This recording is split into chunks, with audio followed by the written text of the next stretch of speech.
बीएलजी education YouTube channel पर आप सभी का स्वागत है। और आज का ये जो चैप्टर है वो है 11th बायोलॉजी चैप्टर नंबर 16 और चैप्टर का नाम है उत्सर्जी उत्पाद और उनका निष्कासन। तो देखिए इस चैप्टर में पहली स्लाइड आपको स्क्रीन पर दिखाई जा रही है। तो इसमें आपके एनसीईआरटी में दे रखा है कि उत्सर्जन क्या है।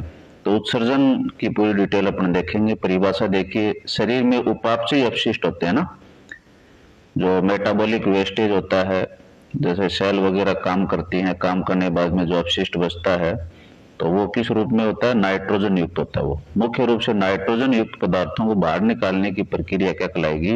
उत्सर्जन कहलाएगी। नाइट्रोजनी अपशिष्ट के प्रकार हैं वो आप देख सकते हैं। अमोनियोत्सर्ग, तो जिसको अमोनियोटेलिज्म बोलते हैं, ये अमोनिया का उत्सर्जन करते हैं। ये अत्यधिक विषैला होता है, बहुत अधिक पानी की इसमें आवश्यकता होती है। यहाँ पर देख सकते हो आप, ये मछली वगैरह इनके अंदर देखने में मिलता है। उदाहरण के लिए बोनी मछलियां, चली उभयचर। अगला है जो नाइट्रोजनी अपशिष्ट के प्रकारों के अंदर दूसरा है यूरियोत्सर्ग, यूरियोटेलिज्म।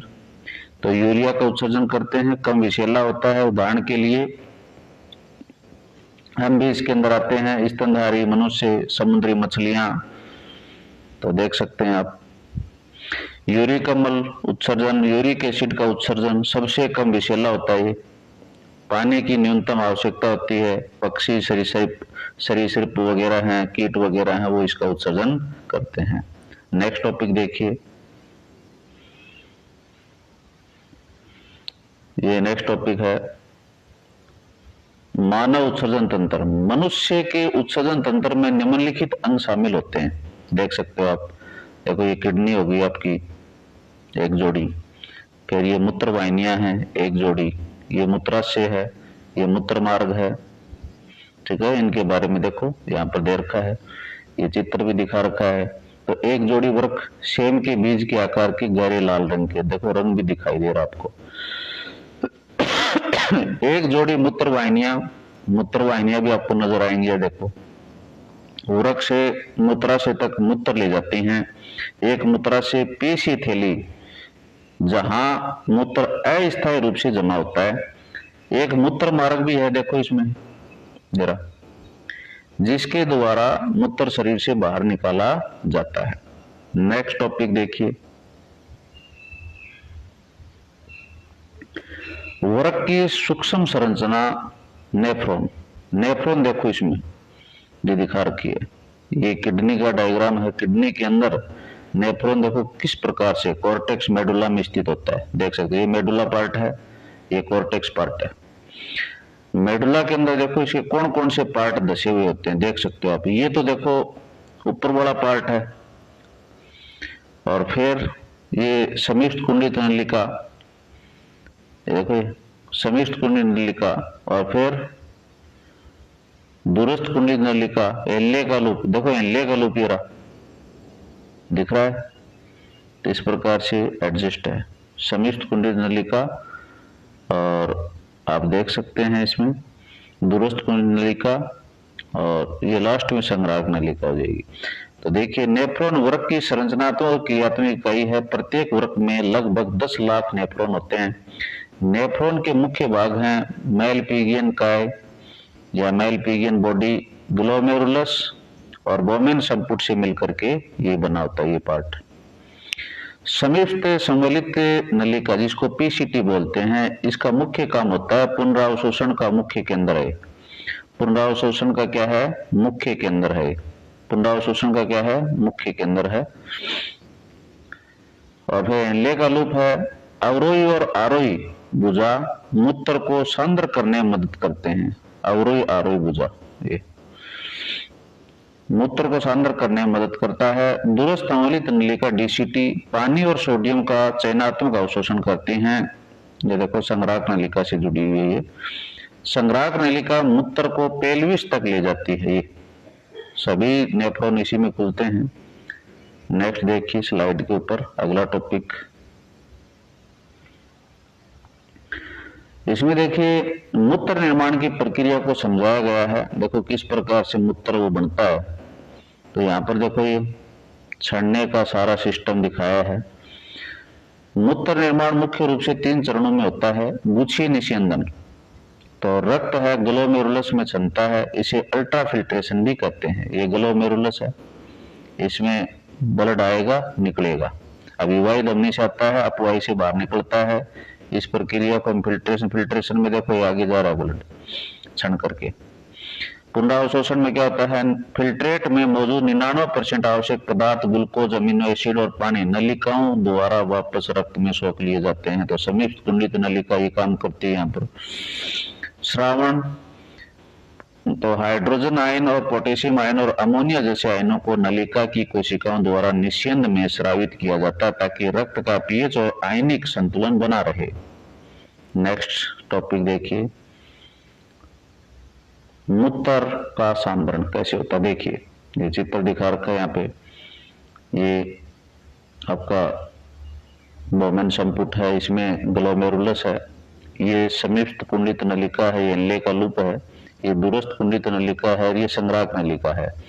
तो यहाँ पर देखिए सांद्रण कैसे होता है। तो काउंटर करंट क्रिया विधि जिसको अपन बोलते हैं, यह प्रक्रिया स्तनधारियों को सांद्र मूत्र उत्पन्न करने में मदद करती है। यह हेनले के लूप और वासा रेक्टा के बीच होता है। उद्देश्य शरीर में पानी का संरक्षण करना और हमारा मूत्र शुरुआती निस्यंद में लगभग 4 गुना अधिक सांद्र होता है। तो यहाँ पर ये वासा रेक्टा देख सकते हैं, अब ये वासा रेक्टा है। असेंडिंग लिम्ब आरोही भुजा आप देख सकते हैं। सक्रिय निष्क्रिय परिवहन आप देख सकते हैं, इनमें क्या कुछ होता है। 4 गुना सांद्रण देखो ये फाइनल यूरिन के अंदर फिल्ट्रेट, ये सारा का सारा मैंने इसमें ऐड कर रखा है। एक बार स्लाइड को देख लो, याद हो जाएगी। वृक्क क्रियाओं का नियमन देखो किस प्रकार से होता है। वृक्क के कार्य का नियंत्रण हार्मोन के द्वारा देखो किस प्रकार से होता है। हाइपोथैलेमस है, ये कैसे काम करता है, ये एडीएच हार्मोन है, देखो यहाँ पे एंटी डायूरेटिक हार्मोन है, ये यहाँ पर काम करेगा क्योंकि हाइपोथैलेमस एडीएच मैकेनिज्म। तो देखो ये कैसे काम करता है, शरीर में पानी की कमी तो एडीएच क्या होगा, स्रावित होगा। डीसीटी संग्राहक नलिका पर कार्य करेगा, पानी का अवशोषण बढ़ता है और सांद्र मूत्र यहाँ पर बनता है, संग्राहक नलिका में एकत्रित हो जाता है। फिर जेजीए रेनिन एग्लूटिनिज्म मैकेनिज्म, ये कैसे होता है, जब रक्तचाप गिरता है जेजीए द्वारा रेनिन रिलीज होता है। फिर क्या होता है, ये लीवर है, यहाँ पर देखो एंजियोटेंसिनोजेन और फिर इससे क्या बनता है, एंजियोटेंसिन फर्स्ट बनता है, एंजियोटेंसिन सेकंड बनता है, एंजियोटेंसिन सेकंड। तो रक्तचाप और जीएफआर सामान्य करता है। तो ये प्रोसेस होती है ये जीए, तो रेनिन एग्लूटिनिज्म मैकेनिज्म। इसके अंदर क्या होता है, एक तो ये रेनिन रिलीज होता है, फिर लीवर इसमें काम करता है, फेफड़े भी इसके अंदर काम करते हैं, तब जाकर के रक्तचाप और जीएफआर सामान्य होता है। तो याद कर सकते हैं। एएनएफ में क्या होता है, आर्टरियल न्यूट्रियोट्रिक फैक्टर मैकेनिज्म, इसमें देखिए हृदय के आलिन, इसमें क्या होता है, रक्तचाप बढ़ता है, एएनएफ निकलता है, रेनिन को रोकता है, रक्तचाप कम होता है। तो इसका इलाज इसी के द्वारा किया जाता है। रक्तचाप यदि बढ़ेगा तो उसको ये नॉर्मल कर देगा, ठीक है। इसके बाद में है मूत्रण।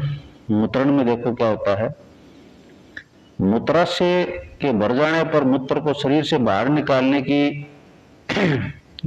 की ऐच्छिक प्रक्रिया को हम क्या कहते हैं, मूत्रण कहते हैं। मूत्राशय दिखा रखा है, प्रवाल संवेदियां इसके अंदर होती है, मेरुरज्जु के साथ में इसका कनेक्शन होता है, संवेदी तंत्रिका प्रचालन तंत्रिका इसके अंदर जुड़ी होती हैं, ब्रेन के साथ में इसका कनेक्शन होता है, इसमें बाहरी स्फिंक्टर होता है, आंतरिक स्फिंक्टर होता है। यह एक न्यूरल रिफ्लेक्शन के कारण होता है जिसे मिक्चुरेशन रिफ्लेक्शन कहते हैं। और यहाँ पर दिखा रखा है कि एक वयस्क मनुष्य प्रतिदिन औसतन 1 से 1.5 लीटर मूत्र उत्सर्जित करता है, ये भी फैक्ट आप याद रखें। नेक्स्ट स्लाइड के ऊपर दिखा रखा है अगला टॉपिक, उत्सर्जन में अन्य अंगों की भूमिका क्या होती है। देखो वरक के अलावा शरीर के अन्य अंग भी उत्सर्जन में मदद करते हैं। जैसे फेफड़ा है, फेफड़ा क्या काम करेगा, दिख रहा फेफड़ा आपको, CO2 200 ml पर मिनट के अंदर ये CO2 को बाहर निकालता है, पानी वाष्प करता है वेपर के रूप में। तो प्रतिदिन बड़ी मात्रा में CO2 लगभग 200 ml पर मिनट और पानी वाष्प के रूप में बाहर निकालते हैं कौन, फेफड़े। यकृत क्या काम करता है, तो bilirubin, biliverdin, cholesterol, steroid hormone और कुछ दवाओं को मल के साथ बाहर निकालता है। तो आप देख सकते हैं ये आपका लीवर है, यकृत है, लीवर के बारे में हो गया। अब आपकी जैसे लीवर के जो भी अवशिष्ट होते हैं वो पसीने के रूप में, पानी के रूप में, छिद्र आपके जो त्वचा के छिद्र होते हैं NaCl के रूप में, थोड़ी बहुत यूरिया है वो शरीर से बाहर निकलती है, देखा होगा आपने। तो लीवर के जो भी अवशिष्ट होते हैं वो ब्लड के अंदर मिल जाते हैं, मिलने के बाद में त्वचा की जो भी रंध्र वगैरह होते हैं वो यहाँ से निकलते हैं। त्वचा के अंदर देखो यहाँ पर रोम वगैरह होते हैं, रोम से बाहर निकलता है। सफेद ग्रंथियां भी होती हैं, पसीने के रूप में पानी NaCl और थोड़ा सा यूरिया निकालती हैं। तेल ग्रंथियां हैं, सीबम के द्वारा स्टीरोल, हाइड्रोकार्बन आदि निकालती हैं। प्रमुख मात्रात्मक जो डेटा है वो क्या है, फेफड़े 200 ml CO2 प्रति मिनट में बाहर निकालते हैं। पसीना मुख्य रूप से H2 और NaCl के रूप में, सीबम है इसमें स्टीरोल्स और अच्छी होता है। तो एक बार इसको देखोगे याद हो जाएगा ये पूरा चैप्टर। उत्सर्जन तंत्र की विकृतियां क्या हैं, तो इससे रिलेटेड कुछ रोग हैं वो दिखा रखे हैं। यूरेमिया, गुर्दे खराब होने से रक्त में यूरिया का स्तर बहुत अधिक बढ़ जाता है। इलाज इसका हेमोडायलिसिस के द्वारा किया जाता है। ग्लोमेरुलोनेफ्राइटिस में क्या होता है, वृक्क के ग्लोमेरुलस में सूजन आ जाता है, यहाँ पर सूजन आ जाएगा, दिखा रखा है देखो। वृक्क की पथरी में क्या होता है, गुर्दे में क्रिस्टलीकृत लवण जैसे ऑक्जुलेट्स के पिंड पत्थर बन जाते हैं, क्रिस्टली ऑक्जुलेट देखो यहाँ पर दिखा रखा है। हेमोडायलिसिस ये ऐसी मशीन होती है